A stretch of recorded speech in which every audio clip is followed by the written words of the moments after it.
Dan yang pertama, apa itu ragi instan atau ragi? Ragi adalah salah satu bahan penting dalam pembuatan roti, bapau, donat, dan lain sebagainya. Selain sebagai bahan pengembang, ragi memproduksi karbon dioksida yang dihasilkan pada saat proses fermentasi. Dan ragi juga memiliki tingkat sensitif terhadap garam sehingga harus dipisahkan selama pengadukan antara ragi dan garam. Maksudnya jadi kalau kita dalam pembuatan roti ataupun yang sejenisnya, antara ragi dan garam itu nggak boleh kecampur. Gimana caranya? Caranya campurkan semua adonan selain ragi, diaduk dulu. Setelah rata, misalkan tepung, gula, susu dan lain sebagainya, diaduk dulu hingga rata. Kemudian baru kita taruh ragi di dalamnya, baru kita masukkan ragi gitu.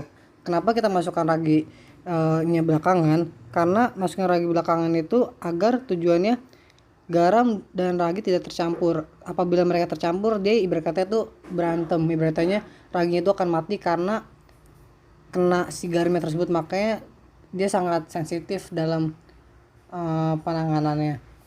Terus apa sih fungsi ragi? Yang pertama, sumber pematang adonan. Yang kedua, mengembangkan rasa pada saat fermentasi. Yang ketiga, ragi dapat memperkuat adonan pada roti. Jadi fungsi ragi di sini adalah sangat penting. Apabila kita dalam pembuatan roti dan sejenis tidak menggunakan ragi, dia tidak akan mengembang karena ibarat katanya itu ragi itu adalah kunci utama dalam pembuatan roti, bapau, donat dan lain sebagainya. Seperti itu untuk penjelasan yang tentang raginya. Dan yang selanjutnya bread improver. Apa itu bread improver? Bread improver itu adalah bahan tambahan yang dapat membantu mempercepat proses pengembangan adonan roti dengan memproduksi gas pada saat fermentasi, meningkatkan gluten dalam proses pengembangan dan sebagai bahan pengawet pada roti.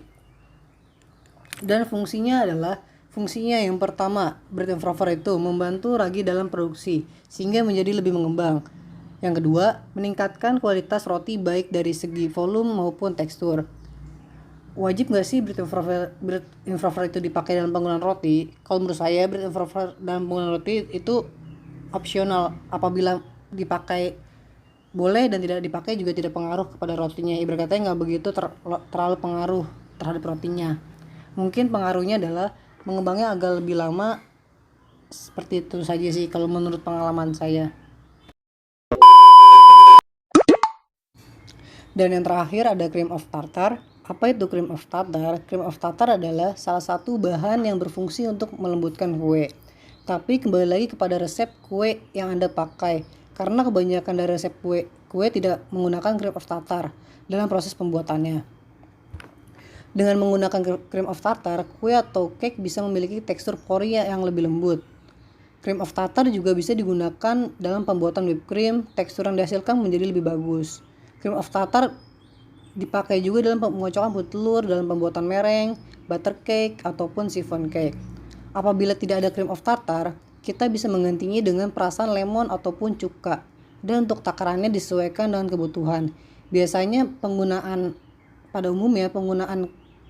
cuka ataupun perasan lemon biasanya digunakan 1 sendok makan per resep. Biasanya, tapi tergantung kebutuhan Anda pakainya.